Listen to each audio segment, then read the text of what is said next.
451টি শিল্প plot, 1859 million dollar বিনিয়োগ, 80-এর অধিক শিল্প প্রতিষ্ঠান, 85,000 শ্রমিক, একটি অঞ্চলের বাণিজ্যিক রূপান্তর। 141 একর জায়গা নিয়ে 1993 সালে কার্যক্রম শুরু হয় ঢাকা ইপিজেডের। শুরু থেকেই বিনিয়োগকারীদের চাহিদা ছিল ক্রমবর্ধমান। সে চাহিদা পূরণে মাত্র 4 বছরে সম্প্রসারিত হয় ঢাকা ইপিজেড। নতুন করে যুক্ত হয় আরও 215 একর জমি। পুরাতনের চেয়ে আরও বড় পরিসরে 1997 সালে শুরু হয় ঢাকা ইপিজেডের বর্ধিত অংশ।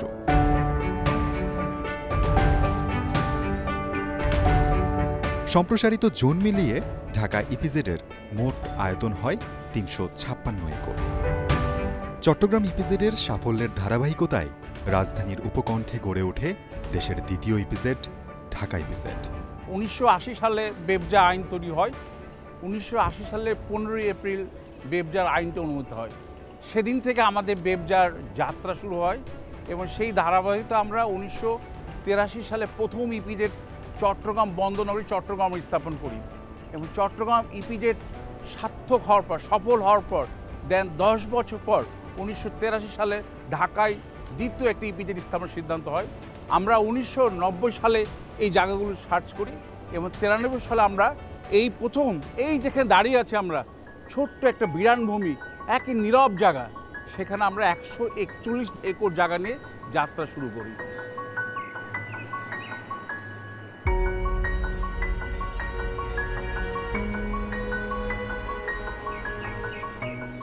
রাজধানীর বুকে এই একেবারে এক কোণায় একটি জায়গা যেখানে রাস্তা ছিল অত্যন্ত সরু।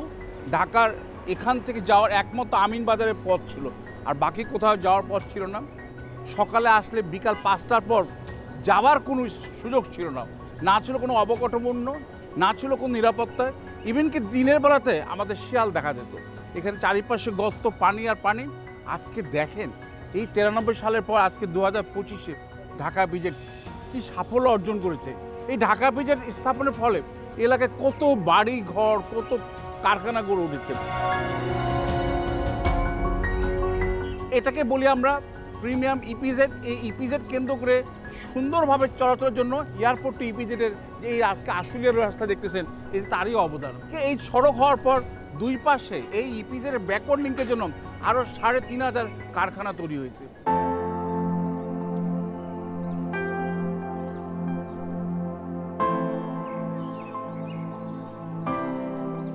রাজধানীর কোল ঘেঁষে এই ইপিজেড এখন শুধু শিল্পায়নের একটি সফল উদাহরণ নয়, বরং অর্থনীতির গতি, কর্মসংস্থান ও নগর উন্নয়নের অনুকরণীয় মডেল, যার প্রভাব স্পষ্ট হয়েছিল শুরু থেকেই।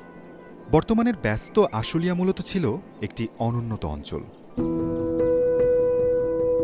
1993 সালে ঢাকা ইপিজেড প্রতিষ্ঠার পরে এ এলাকায় বাণিজ্যিক কার্যক্রমে গতিশীলতা আসে। রাস্তাঘাটের উন্নয়ন হয়, ইপিজেডের আশেপাশের এলাকায় ব্যাকওয়ার্ড লিঙ্কেজ ইন্ডাস্ট্রি গড়ে ওঠে। ঢাকা ইপিজেডের প্রভাবে বিভিন্ন ধরনের ব্যবসায়িক কার্যক্রম শুরু হয়, আর রাতারাতি গ্রাম থেকে বাণিজ্যিক শিল্পাঞ্চলে পরিণত হয় আশুলিয়া। 20-30 বছর আগে আমাদের এই যে সাভার আশুলিয়া অঞ্চলটা ঠিক এই অবস্থানে ছিল। যেমন এই যে পানি, নিম্ন অঞ্চল, আশেপাশে গ্রামগুলা গাছপালায় ভর্তি, কোনো রাস্তাঘাট ছিল না, শুধু পায়ে হাঁটার রাস্তা ছিল।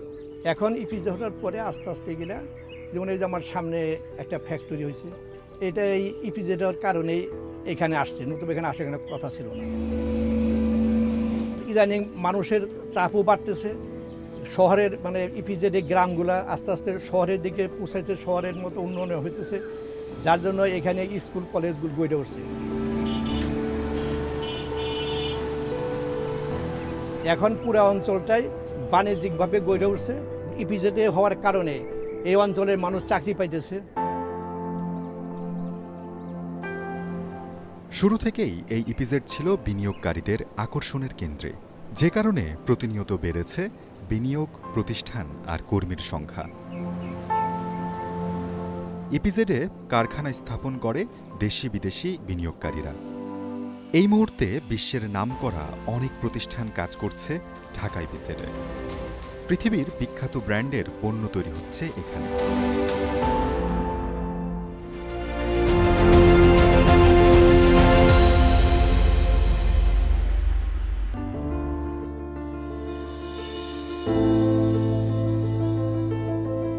প্রায় 2 যুগ ধরে ঢাকা ইপিজেডের সাথে কাজ করছে জাপানের প্রতিষ্ঠান এসপিএফ লিমিটেড। মূলত ইলেকট্রনিক্স ও ইলেকট্রিক্যাল পণ্যের সহায়ক উপকরণ তৈরি করে প্রতিষ্ঠানটি। ওয়্যারলেস কানেক্টিভিটির জন্য প্রয়োজনীয় চিপ তাদের প্রধান তৈরিকৃত পণ্য, যা ব্যবহার হচ্ছে আমাদের চারপাশের ওয়্যারলেস বা ব্লুটুথ কানেক্টিভিটি থাকা নিত্য ব্যবহার্য পণ্য। আমরা ইলেকট্রনিক্স স্পেয়ার পার্টস এখানে অ্যাসেম্বলিং করি এবং 100% জাপানে রপ্তানি করি। আমাদের যে মূল পার্টসটা, এর ফাংশনটা হচ্ছে ফ্রিকোয়েন্সি তৈরি করা। আপনাদের মোবাইল ফোনে যত পৃথিবীতে যেখানে কথা বলেন না কেন, সেই মোবাইল ফোনের ফ্রিকোয়েন্সি এক জায়গা থেকে এক জায়গায় সেই তরঙ্গ পৌঁছে দেওয়ার দায়িত্বটা আমাদের। সেই পার্টসগুলোই আমরা তৈরি করি। অনেকেই হয়তো জানেন না, বাংলাদেশে এই ধরনের ফ্যাক্টরিও আছে। This is Bangladesh.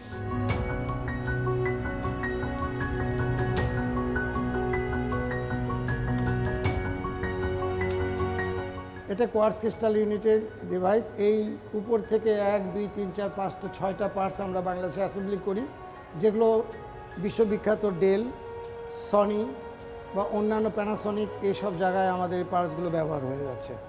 এটা আর্টিফিশিয়াল ক্রিস্টাল থেকেই এই ফ্রিকোয়েন্সি তৈরি করা হয়। যেটা সাদাটা যেগুলো দেখছেন, এগুলো আর্টিফিশিয়াল ক্রিস্টাল। এগুলোই এই পার্টসের ভিতরে গিয়ে তরঙ্গ সৃষ্টি করে, যাকে বলা হয় কোয়ার্টজ ক্রিস্টাল ইউনিট। আপনাদেরকে এই পার্টসগুলো যেখানে অ্যাসেম্বলিং হচ্ছে বা প্রোডাকশন করা হচ্ছে, সেই প্রোডাকশন ক্ষেত্রে সরাসরি নিয়ে যাব।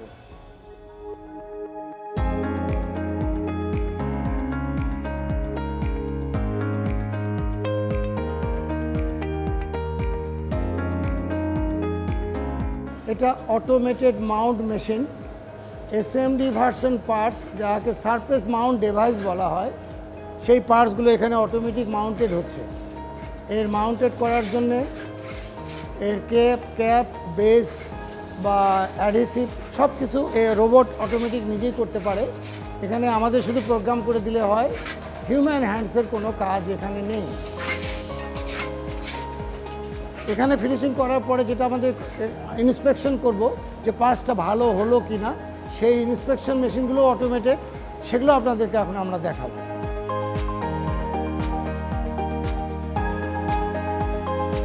এটা একটা ইন্সপেকশন মেশিন। যে পার্টসগুলো আমরা তৈরি করি সেটা এখানে প্রোডাকশন হওয়ার পরে এটা কমপ্লিটলি ইন্সপেকশন করে দেখছে যে গুড, বেটার, বেস্ট 3টা ভাগে আমরা ভাগ করতে পারি, এবং সম্পূর্ণটাই প্রোগ্রাম করে দিলে এই কম্পিউটার বা এই রোবট নিজেই সেটা করতে পারে। এরপরে যেটা সেটা এই ইন্সপেকশন মেশিনগুলো এসএমডি ভার্সন বা সারফেস মাউন্ট ডিভাইস, যেগুলো সেই সারফেস মাউন্ট ডিভাইস পার্টসগুলো ওখান থেকে আমরা মাউন্ট থেকে নিয়ে আসার পরে এখানে প্রত্যেকটাকে একটা একটা করে ইন্সপেকশন করি বা চেক করে দেখি যে আমাদের পার্টসগুলো আমাদের স্পেসিফিকেশন অনুযায়ী ঠিকমতো হচ্ছে কি না। যা এখানে ইন্সপেকশন হচ্ছে বা মাউন্ট হচ্ছে বা প্রোডাক্ট হচ্ছে, এই পার্টসগুলোই আপনাদের মোবাইলে যাবে, আপনাদের হোম অ্যাপ্লায়েন্সে যাবে, আপনাদের পার্সোনাল কম্পিউটারে যাবে, আপনাদের ব্লুটুথে যাবে, কিংবা আপনাদের কার, অটোমেটিভ কার যেগুলোকে বলে কার অ্যাপ্লায়েন্স, সেগুলোতেই অটোমেটিভে ব্যবহার হবে।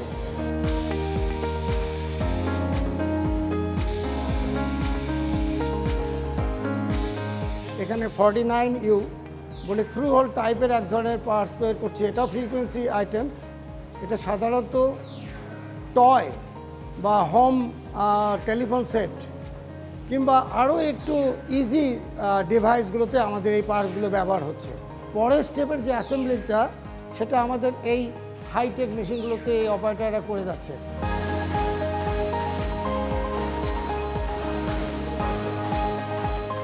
আমরা যে প্রোডাক্টগুলো আসলে এখানে অ্যাসেম্বলিং করি, এর 99% জাপান থেকে র মেটেরিয়াল সাব মেটেরিয়ালসটা চলে আসে। এখানে বিগিনিং আপনাকে যেগুলো ফিনিশিং পার্টস আমরা দেখালাম সেগুলো শুরু হয় আপনার প্রথম স্টেজ থেকে, দ্বিতীয় স্টেজে এসে মাউন্ট করা হলো, থার্ড স্টেজে আমরা ইন্সপেকশন করা শুরু করছি। এখানে আর একটা ধাপ চলে আসছে, এখানে ওয়েল্ডিং হয়ে যাচ্ছে, অ্যাসেম্বলিং হচ্ছে। অনেকগুলো স্টেজ ধাপ ঘুরে ঘুরে ঘুরে অনেক হাত ঘোরার পরে একটা পর্যায়ে চলে আসে ওয়ালটা আমাদের ফুললি ইন্সপেকশন করার মতো। আমাদের স্পেসিফিকেশন অনুযায়ী ক্লায়েন্টের রিকোয়ারমেন্ট অনুযায়ী সেটা হচ্ছে কি না সেটা সম্পূর্ণ কমপ্লিট করার জন্য ফিনিশিংয়ে আমরা যে ইন্সপেকশন করব, সেই ইন্সপেকশন করার পরে সেই মালগুলো গোটা বিশ্বে রপ্তানি হবে।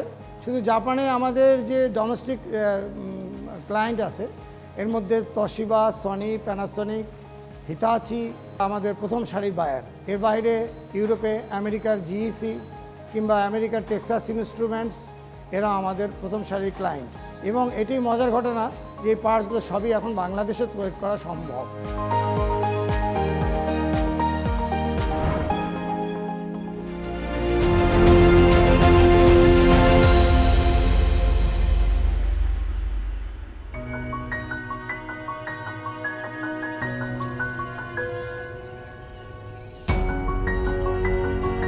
ফ্যাশন উপকরণ হিসেবে ক্যাপ সারা পৃথিবীতেই বেশ জনপ্রিয়। ক্যাপ অনেকের fashion ট্রেডমার্কও।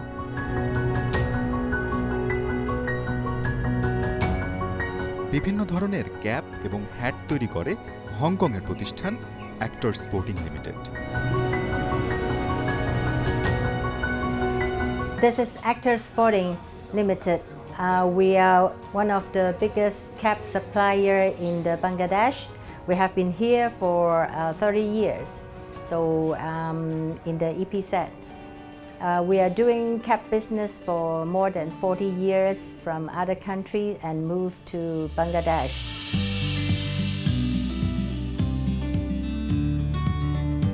Our company is a 100% export company in Bangladesh. We are sending our products to US market, European market and Asian markets. Of course, the quality is the first priority in our products, and we are very known by various of buyers who is working with us more than 30 years. And also we are continue to develop new markets and new customers and new different products. And we are keep on changing and improving our quality and technique.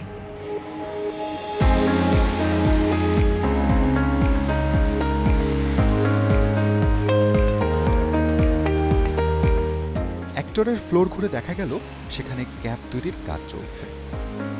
Cap তৈরির প্রক্রিয়া অনেকটা গার্মেন্টসের মতোই। Cutting, swing এবং finishing এই 3 ধাপ পার হয়ে তৈরি হয় এক একটি ক্যাপ বা হ্যাট।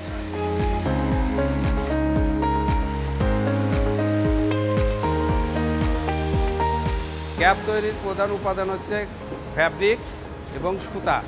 বিভিন্ন ধরনের ফ্যাব্রিক ইউজ হয়, আমাদের প্রিন্টিং ফ্যাব্রিক ইউজ হয়, টুইল ফ্যাব্রিক ইউজ হয়, মাইক্রোফাইবার ইউজ হয়। আমাদের ক্যাপগুলো সাধারণত ম্যাক্সিমামই হলো এমব্রয়ডারি হয় এবং বিভিন্ন ধরনের প্রিন্টিং এবং বিভিন্ন ধরনের ওয়াশ।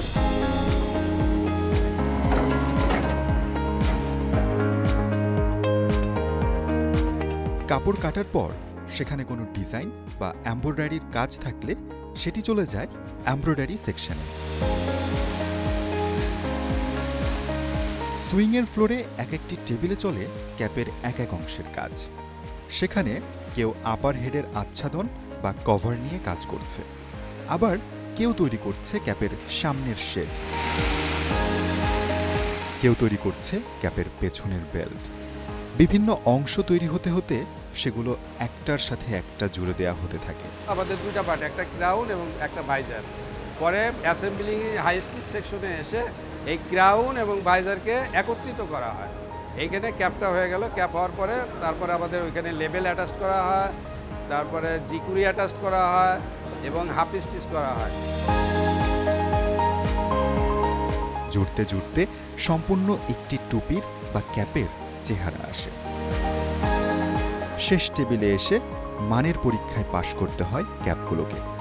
থার্ড পার্টি হোক বা কাস্টমারের অ্যাসাইন কিউসি, সে এসে ওইটা ইন্সপেকশন করে ইনস্পেকশন পাস করার পরে আমাদের ফ্যাক্টরি থেকে আমাদের এক্সপোর্ট হয়ে যায়।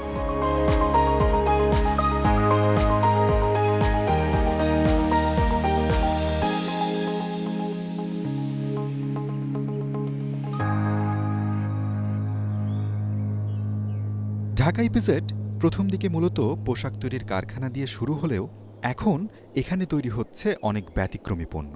পোশাক থেকে শুরু করে চামড়াজাত পণ্য, ইলেকট্রনিক্স পণ্য থেকে গাড়ির পার্টস সবই রয়েছে ঢাকা ইপিজেডে। বিশ্বখ্যাত ব্র্যান্ডগুলোর জন্য আধুনিক প্রযুক্তিজ্ঞান সম্পন্ন ও দক্ষ জনশক্তির সমন্বয়ে উৎপাদিত হাই এন্ড প্রোডাক্টগুলো রপ্তানির মাধ্যমে বৈদেশিক মুদ্রা অর্জনে বড় ভূমিকা রাখছে ঢাকা ইপিজেড। সেসব প্রতিষ্ঠানের গল্প আসছে বাংলা নির্মাণের আগামী পর্বে।